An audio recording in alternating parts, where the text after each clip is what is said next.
பெயர் மதீனா பானு. பாரம்பரியமான வைராக்கியமான உருது பேசுகிற இஸ்லாமிய குடும்பத்திலே பிறந்தவள். என் முழு குடும்பமும் பக்தி உள்ள ஒரு குடும்பம். என் அப்பா வழியை சார்ந்த உறவினர்கள் எல்லாமே ஜமாத்திற்கு கடந்து செல்கிறவர்களாய் இருக்கிறார்கள். அது மாத்திரமல்ல, இஸ்லாத்தின் கடமைகளில் ஒன்றான ஹஜ் என்ற கடமையை தவறாமல் வைராக்கியமாய் நிறைவேற்றுகிறவர்களாய் இருக்கிறார்கள். என்னையும் அப்படிப்பட்ட மார்க்கத்திலே கோட்பாட்டுக்குள்ளாக பக்திக்குள்ளாக என்னையும் சிறு பருவத்திலிருந்து அப்படியாக வளர்த்தினார்கள். ஆகவே எனக்குள்ளாகவும் அந்த வைராகியம் இரத்தத்திற்குள்ளாகவே ஊறியிருந்தது. என் சிறு வயதிலிருந்து கூட ஜமாத்திற்கு என் குடும்பத்தார் கூட கடந்து செல்வேன். பல்வேறு மத கோட்பாட்டுக்குள்ளாக நான் வளர்க்கப்பட்டேன். பர்தா என்ற ஆடையை அணிந்து கொண்டுதான் வெளியே செல்ல வேண்டும். நான் பள்ளிக்கு செல்லும் போது கூட என்னை தனியாக எங்கேயும் அனுப்ப மாட்டார்கள். என்னோடு என் பெற்றோர்களோ அல்லது என்னுடைய தாத்தாவோ என்னோடு கூட வருவார்கள். அது மாத்திரமல்ல, யாராவது வீட்டிலே உறவினர்கள் வந்தாலும் கூட நாங்கள் வீட்டின் அறையிலே சென்று கதவை தாளிட்டு கொள்ள வேண்டும். அவர்கள் சென்ற பிறகுதான் வெளியே வர வேண்டும். சுபகாரியங்களுக்கு செல்ல அனுமதி இல்லை, துக்க காரியங்களுக்கும் செல்ல அனுமதி இல்லை. இப்படியாக 4 செவிற்றிற்குள்ளாக என்னை வளர்த்தினார்கள்.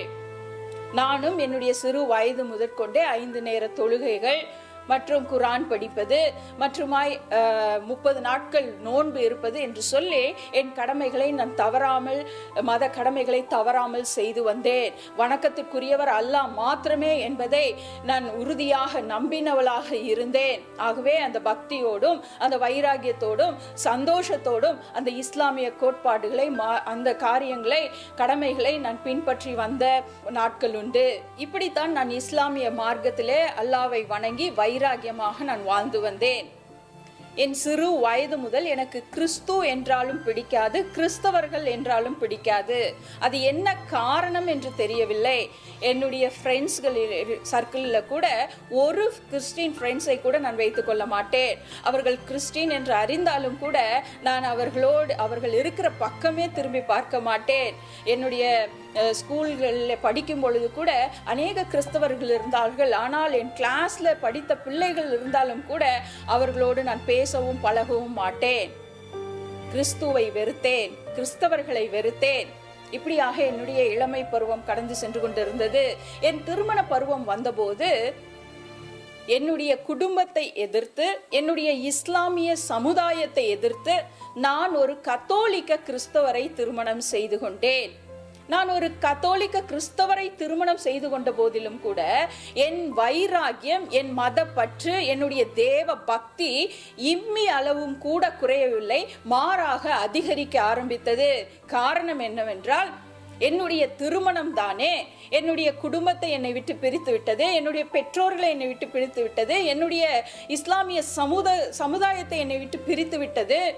ஆகவே அரைகுறையாய் இருக்கிற என்னுடைய முஸ்லிம் குடும்பத்தை முழுமையாக முஸ்லிம் குடும்பமாக மாற்றி, அதாவது என் கணவரையும் முஸ்லீமாக மாற்றி என் குடும்பத்திற்கு முன்பதாகவும் என்னுடைய இஸ்லாமிய சமூகத்திற்கு முன்பதாகவும் பெருமிதத்தோடு நிற்க வைக்க வேண்டும் என்று சொல்லி நான் வைராக்கியமாய் என்னுடைய மத கடமைகளை இன்னும் அதிகமாய் நான் பின்பற்றி கொண்டு இருந்தேன். ஒவ்வொரு நாளும் என் கணவரோடு கூட இஸ்லாத்தை குறித்து பேச ஆரம்பிப்பேன். குரானை வசனங்களை சொல்லிக் கொடுப்பேன். இஸ்லாத்தின் மகத்துவங்களை எல்லாம் எடுத்து சொல்லுவேன். ஜமாத்திற்கு சென்ற அனுபவம் இருப்பதனாலே அவரிடத்துல அநேக காரியங்களை, இஸ்லாமிய காரியங்களை குறித்து நான் பேசுவேன். ஆனால் என் கணவர் அதை பொருட்படுத்தவே மாட்டார். அதை பொருட்படுத்தாத போது எனக்குள் கோபம் வரும். அதன் விளைவு என்னவென்றால், எங்களுக்குள் ஒவ்வொரு நாளும் சண்டைகள் வரும், பிரச்சனைகள் வரும். இப்படியே எங்களுடைய குடும்ப வாழ்க்கை ஒவ்வொரு நாளும் கடந்து சென்று கொண்டிருந்தது. நாங்கள் தமிழ்நாடு பகுதியிலே வசித்து வந்தோம். என் கணவருக்கு வேலை கிடைத்தது நிமித்தமாய் நாங்கள் பெங்களூர் பட்டணத்திற்கு நாங்கள் கடந்து வந்தோம். நாங்கள் பெங்களூர் பட்டணத்திற்கு வந்தபோது என் கணவருக்கு YMM என்ற ஒரு மிஷனரி இயக்கத்தின் அறிமுகம் கிடைத்தது. அதிலிருந்த சகோதரர்களோடு இணைந்து என் கணவர் ஜெபத்திற்கு செல்ல ஆரம்பித்தார். அதன் விளைவு அவர் தன்னை முழுமையாக கிறிஸ்துவுக்கு அர்ப்பணித்தார். அது மாத்திரமல்ல, ஊழியமும் செய்ய ஆரம்பித்தார். இது எனக்கு ஒரு பேரிடியாக இருந்தது. ஏனென்றால் ஒவ்வொரு நாளும் அவரை இஸ்லாமியராக மாற்றிவிட வேண்டும் என்று சொல்லி அநேக காரியங்களை நான் செய்து கொண்டு இருந்தேன். அவரோ பெயர் கிறிஸ்தவராகத்தான் இருந்தார். ஆகவே இவரை எளிதில் மாற்றிவிட முடியும் என்ற நம்பிக்கையோடு நான் சண்டை போட்டோ இல்லை ஏதோ ஒரு காரியத்தை செய்து செய்து என்னுடைய இஸ்லாமிய மார்க்கத்தின் மேன்மைகளை குறித்து சொல்லிக்கொண்டே இருந்தேன். ஆனால் இவரோ தன்னை முழுமையாக கிறிஸ்துவுக்கு அர்ப்பணித்து விட்டாரே என்று சொல்லி இன்னும் எனக்குள்ளாக கோபம் பற்றி எரிய ஆரம்பித்தது. அதனுடைய விளைவுகள் அதிகமாய் என் கணவரோடு ஒவ்வொரு நாளும் சண்டை சச்சரவு என்ற வாழ்க்கை கடந்து சென்று கொண்டிருந்தது. அவர் எப்பொழுதெல்லாம் ஜெப கூடுகைக்கு சென்று வருகிறாரோ அப்பொழுதெல்லாம் அவரை மிகவும் கடுமையாக நடத்துவேன். அநேக இரவுகள் அவர் வெராண்டாவிலே படுத்த நாட்கள் உண்டு. கதவை திறக்க மாட்டேன். இப்படியாக என்னுடைய மத வைராக்கியத்தின் நிமித்தம் என்னுடைய கணவரை என்னால் முஸ்லீமாக மாற்ற முடியவில்லையே என்ற ஒரு ஏக்கத்தின் நிமித்தம் கொடுமையான காரியங்களை எல்லாம் நான் செய்திருக்கிறேன். என் கணவர் வேதாகமத்தை எடுத்ததை வாசித்து கொண்டிருக்க அந்த காட்சிகளை பார்க்கும் பொழுதெல்லாம் எனக்கு ஆத்திரமாத்திரமாக வரும். என்ன இவர் எப்பொழுதும் இந்த பைபிள் கையுமாகவே இருக்கிறாரே என்று சொல்லி ஒரு நாள் என்ன செய்தேன் என்று தெரியுமா? இதுவரைக்கும் கூட என் கணவருக்கு அந்த விஷயம் தெரியுமா என்று கூட எனக்கு தெரியவில்லை. அவர் இல்லாத நேரத்தில் அந்த வேதத்தை எடுத்து அந்த பைபிளை எடுத்து கிழித்து போடுவதற்கு ஒரு தைரியம் வரவில்லை, எரிப்பதற்கும் தைரியம் வரவில்லை. அதனால் என்ன செய்தேன் தெரியுமா? இந்த பழைய பேப்பர் எல்லாம் போடுவாங்க இல்லையா, அந்த பேப்பருக்குள்ள அந்த பைபிளை வச்சு அந்த பழைய பேப்பர்ல தூக்கி போட்டுட்டேன். இந்த பைபிள் இருந்தா தானே இவர் படிப்பாரு, என் வீட்டுல எப்படி பைபிள் இருக்கலாம் அப்படின்னு சொல்லி அந்த பேப்பர் எடுக்கிறவன் கூட ஒருவேளை பைபிள் பார்த்து பயபக்தியோட அவன் இதெல்லாம் நான் எடுக்க மாட்டேன்னு சொல்லிட்டா என்ன பண்றதுன்னு சொல்லி அந்த பேப்பர் எடுக்கிறவனுக்கு கூட தெரியாம பேப்பருக்குள்ள அப்படியே மறைச்சு வச்சு அந்த பைபிளை நான் அந்த பேப்பர்காரனுக்கு போட்டுட்டேன். என்னுடைய வீட்டுல வேத வசனம் கேட்க கூடாது, ஆண்டவருடைய பாட்டு கேட்க கூடாது, இப்படியெல்லாம் நான் சண்டை போடுவேன். நான் ஒரு புறம் இஸ்லாமிய மார்க்கத்திலே வைராக்கியமாய் இருந்து கொண்டு இருந்தேன். என் கணவர் ஒரு புறம் கிறிஸ்துவுக்காக வைராக்கியமாய் இருந்து கொண்டிருந்தார். என் கணவர் இஸ்லாமியனாக மாறவில்லையே என்று சொல்லி எனக்குள்ளாக ஒரு வெறி எப்பொழுதும் இருந்து கொண்டே இருந்தது. அதனாலே எங்கள் குடும்பத்திலே நாங்கள் முற்றிலும் எங்களுடைய குடும்ப வாழ்க்கையிலே சமாதானத்தை இழந்து விட்டோம். அதுவரை 5 நேர தொழுகை செய்த நான் 6 வேளையாக தொழுக ஆரம்பித்தேன். எப்படியாவது என் கணவரை மாற்ற வேண்டும் என்று சொல்லி தஹஜ்ஜுத் என்று சொல்வார்கள், அதாவது அதிகாலையிலே 3 மணி 4 மணிக்கெல்லாம் எழுந்து தஹஜ்ஜுத் தொழுகை செய்து நான் அல்லாஹ்விடம் துஆ செய்வேன், எப்படியாவது இவரை மாற்றுங்கள் என்று சொல்லி 5 நேர தொழுகை 6 நேர தொழுகையாய் மாறினது. எனக்குள்ளாக வைராக்கியம் அதிகரித்தே கொண்டே இருந்தது. இஸ்லாமிய வைராக்கியம் ஒரு புறம் என்னிடத்திலே அதிகரித்து கொண்டிருந்தது, அவரிடத்திலே கிறிஸ்துவுக்குள்ளான வைராக்கியம் அதிகரித்து கொண்டே இருந்தது. எனக்குள்ள அநேக கேள்விகள் எழ ஆரம்பித்தன. என் எதிர்காலத்தை குறித்த பயங்கள் எல்லாம் ஆரம்பித்தன. என் கணவரோ கிறிஸ்தவராய் அவருடைய வாழ்க்கை வாழ்ந்து கொண்டிருக்கிறார், நானோ இஸ்லாமியலாக என்னுடைய வாழ்க்கை வாழ்ந்து கொண்டிருக்கிறேன். என்னுடைய பிள்ளைகளுடைய நிலைமை என்னாகும், என்னுடைய வாழ்க்கை என்னாகும், என் பிள்ளைகளுடைய எதிர்காலம் என்னாகும் என்ற ஒரு கேள்விகள் பயங்கள் என்னுடைய இருதயத்திலே காணப்பட்டு கொண்டே இருந்தது. தேவைக்கேற்ற பணம், அன்பான கணவர், அழகான 2 பிள்ளைகள் இருந்தும் என் வாழ்க்கையை சந்தோஷமாய் என்னால் வாழ முடியவில்லை. காரணம் எனக்குள்ளாக இருந்த மத வைராக்கியம். என் கணவரை இஸ்லாமியனாக மாற்ற முடியவில்லையே என்ற ஆதங்கம் அது எனக்கு கோபமாக மாறினது. கோபம் வெறியாக மாறினது. அந்த வெறி என்னை கொடுமைக்காரியாக மாற்றினது. ஆதலால் என் குடும்பத்திலே முற்றிலுமாய் எங்கள் குடும்ப வாழ்க்கையிலே நாங்கள் சமாதானத்தை இழந்தவர்களாய் நாங்கள் இருந்தோம். இப்படியாக எங்களுடைய வாழ்க்கை கடந்து சென்று கொண்டிருந்தது. என் இருதயத்திலே அநேக கேள்விகள் இருந்தது. என்னுடைய பிள்ளைகளுடைய எதிர்காலம் என்ன ஆகும், என்னுடைய எதிர்காலம் என்ன ஆகும் என்ற கேள்விகள் எனக்குள்ளாக இருந்தது. இந்த காரியம் எனக்குள்ளாக எப்பொழுதும் மனதிலே சிந்தையிலே ஓடிக்கொண்டே இருக்கும். இப்படியான சூழ்நிலையிலே தான் ஒரு ஞாயிற்றுக்கிழமை மாலை என் கணவர் ஒரு ஜெப கூடுகைக்கு புறப்பட்டு கொண்டிருந்தார். நான் சென்று வழக்கமாக என்னுடைய சண்டையை ஆரம்பித்தேன். ஞாயிற்றுக்கிழமை கூட மனைவியோடு பிள்ளைகளோடு நேரம் செலவிடாமல் அப்படி என்ன ஆண்டவர், அப்படி என்ன ஜெபம் என்று சொல்லி அவரிடத்துல நான் சண்டை போட ஆரம்பித்தேன். போகவே கூடாது என்று சொல்லி அவரை நான் தடுத்தேன். ஆனால் என் கணவரோ நான் போயே ஆக வேண்டும், என்னை தடுக்காதே என்று சொல்லிவிட்டார். ஆதலால் கோபம் அடைந்து அந்த அறையில் இருந்த அந்த அறையில் பொருட்களை எல்லாம் தூக்கி தூக்கி போட்டு உடைத்து என் வெறுப்பை வெளிப்படுத்தினேன். போகக்கூடாது என்று சொல்லி அவரை தடுத்து பார்த்தேன். ஆனால் என் கணவரும் மறுபடியும் சொல்லிவிட்டார், என்னை தடுக்காதே, நான் போயே ஆக வேண்டும் என்று சொல்லி. அதோடு கூட ஒரு வார்த்தை சொன்னார், வேண்டும் என்றால் நீயும் என்னோடு கூட வா என்று சொல்லி. இது எனக்கு நன்மையான ஒரு யோசனையாய் இருந்தது. காரணம் என்னவென்றால், கிறிஸ்தவர்கள் என்றாலே ஜெபம் என்ற பெயரிலே இப்படி கூடுவார்கள், நடனம் ஆடுவார்கள், குடிப்பார்கள், வெறிப்பார்கள், இப்படித்தான் நான் கேள்விப்பட்டிருக்கிறேன்.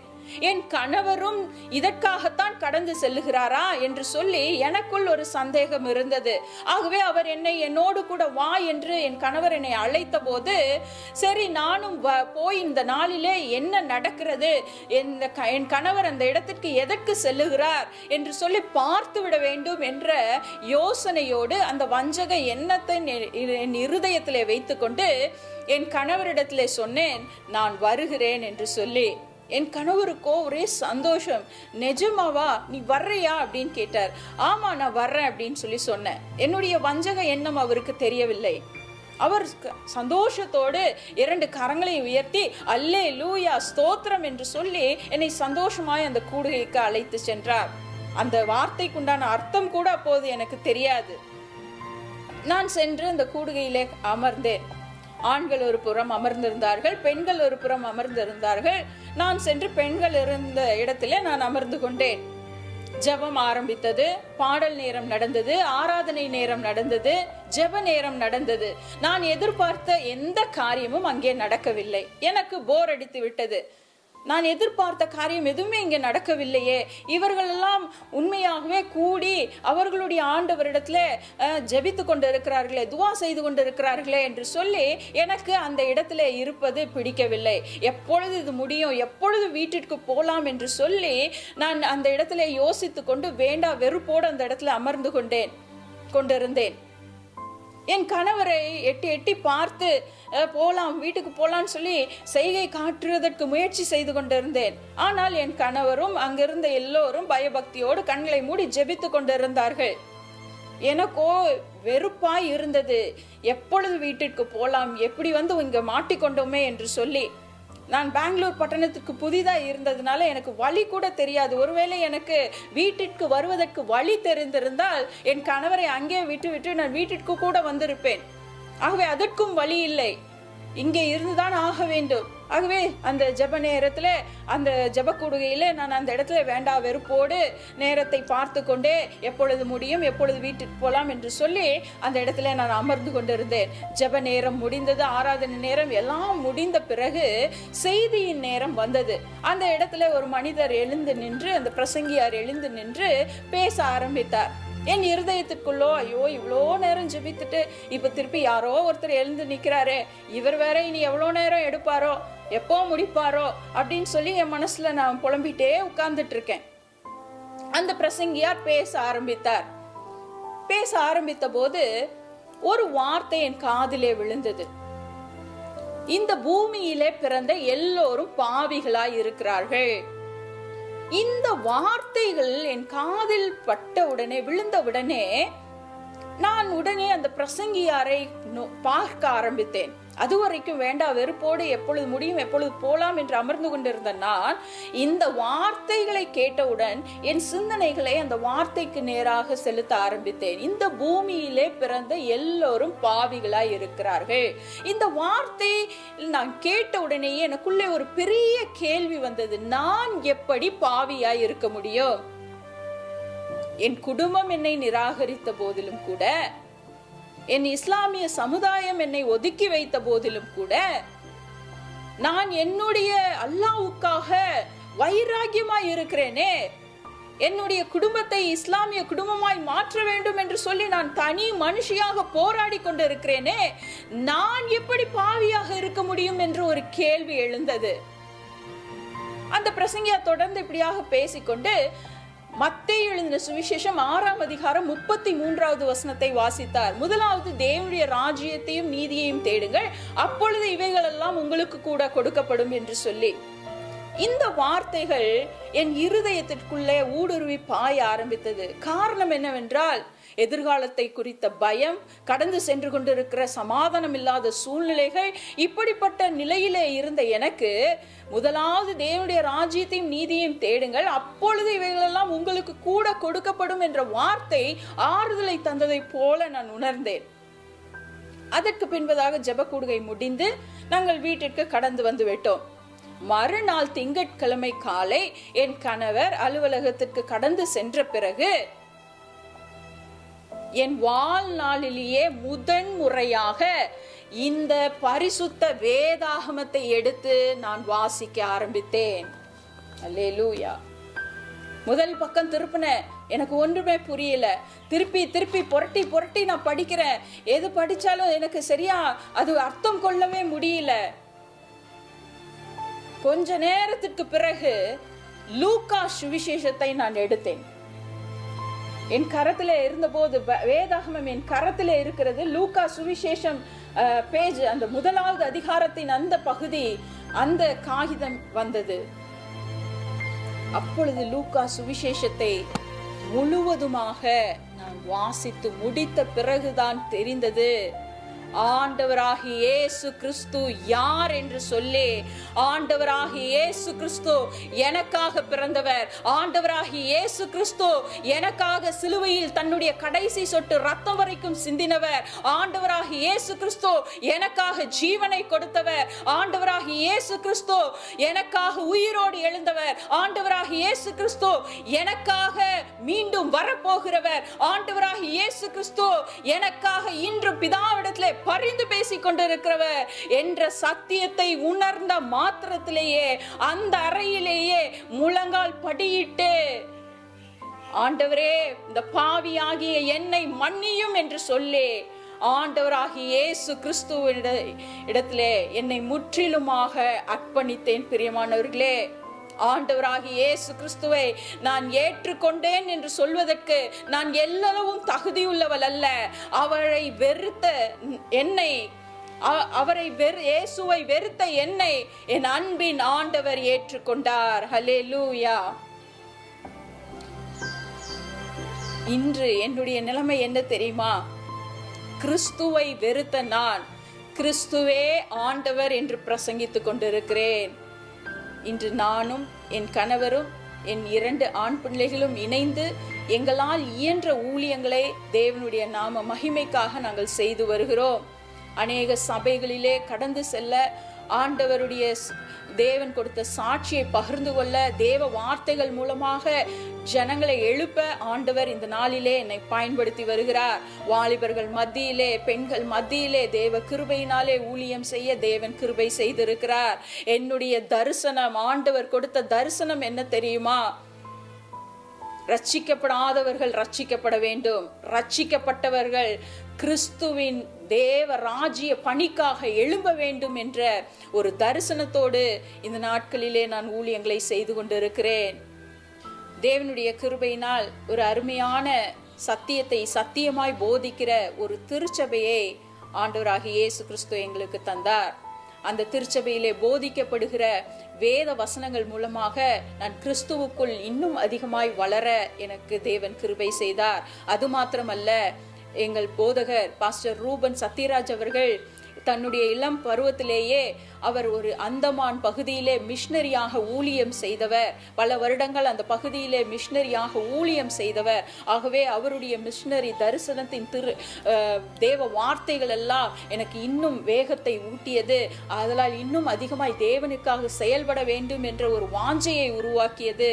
ஆகவே நாங்கள் திருச்சபையோடு கூட இணைந்தும் பல்வேறு ஊழியங்களை செய்ய தேவன் எங்களுக்கு குடும்பமாய் கிருபை செய்து கொண்டிருக்கிறார். அது மாத்திரமல்ல, அநேக மக்களை கிறிஸ்துவின் அண்டையிலே கிறிஸ்துவுக்காக எழுப்புகிற தேவராஜ்ய பணிக்காக எழுப்புகிற தரிசனத்தோடு கர்த்தருடைய கிருபையினாலே நான் செயல்பட்டு வருகிறேன். பிரியமானவர்களே, கிறிஸ்துவை வெறுத்த என்னை கிறிஸ்து ஏற்றுக்கொண்டது மாத்திரமல்ல, கிறிஸ்துவுக்காக வாழும்படி, கிறிஸ்துவுக்காக உழைக்கும்படி, கிறிஸ்துவின் நாமத்தை பறைசாற்றும்படி ஆண்டவர் என்னை வணைந்து கொண்டார். பக்தி உள்ளவனை கர்த்தர் தமக்காக தெரிந்து கொள்ளுகிறார் என்ற வேத வாக்கியம் என் வாழ்க்கையிலே நிறைவேற்றினது. எல்லா கனமும் மகிமையும் என்னை ரட்சித்த கர்த்தராக இயேசு கிறிஸ்துவுக்கே நான் இந்த வேளையிலே செலுத்துகிறேன். கிறிஸ்தவரை நேசித்ததால் நான் கிறிஸ்தவளாகிவிட்டேன் என்பது அநேகருடைய கருத்தாய் இருக்கலாம். ஆனால் கிறிஸ்தவரை நேசித்ததால் நான் கிறிஸ்தவளாக மாறவில்லை. கிறிஸ்து என்னை நேசித்ததால் நான் கிறிஸ்துவின் பிள்ளையாக இருக்கிறேன். இன்றைக்கு உலகத்திலே ஒரு தவறான ஒரு கூற்று இருக்கிறது. இன்று சமுதாயத்திலே கிறிஸ்தவர்களை மதம் மாற்றுகிறவர்கள் என்று சொல்லுகிறார்கள். பணத்தை கொடுத்தோ பொருளை கொடுத்தோ மதம் மாற்றுகிறார்கள் என்று சொல்லுகிறார்கள். யாரும் எனக்கு பணம் கொடுத்ததினாலே நான் மாறவில்லை, பொருள் கொடுத்ததினாலே மாறவில்லை. கிறிஸ்து இயேசு எனக்காக ஜீவன் கொடுத்ததினாலே நான் கிறிஸ்துவின் பிள்ளையாக மாறி இருக்கிறேன். பிரியமானவர்களே, இந்த நாளிலே உங்களோடு கூட என் அனுபவ சாட்சியை பகிர்ந்து கொள்ள தேவன் கொடுத்த தருணத்திற்காக மீண்டும் ஒரு விசை கர்த்தராகிய இயேசு கிறிஸ்துவுக்கே நன்றி செலுத்துகிறேன். தொடர்ந்து என்னுடைய ஊழியங்களுக்காக, என் குடும்பத்திற்காக, என் குடும்பத்திலே நாங்கள் இணைந்து செய்கிற ஊழியங்களுக்காக ஜெபித்துக் கொள்ளுங்கள்.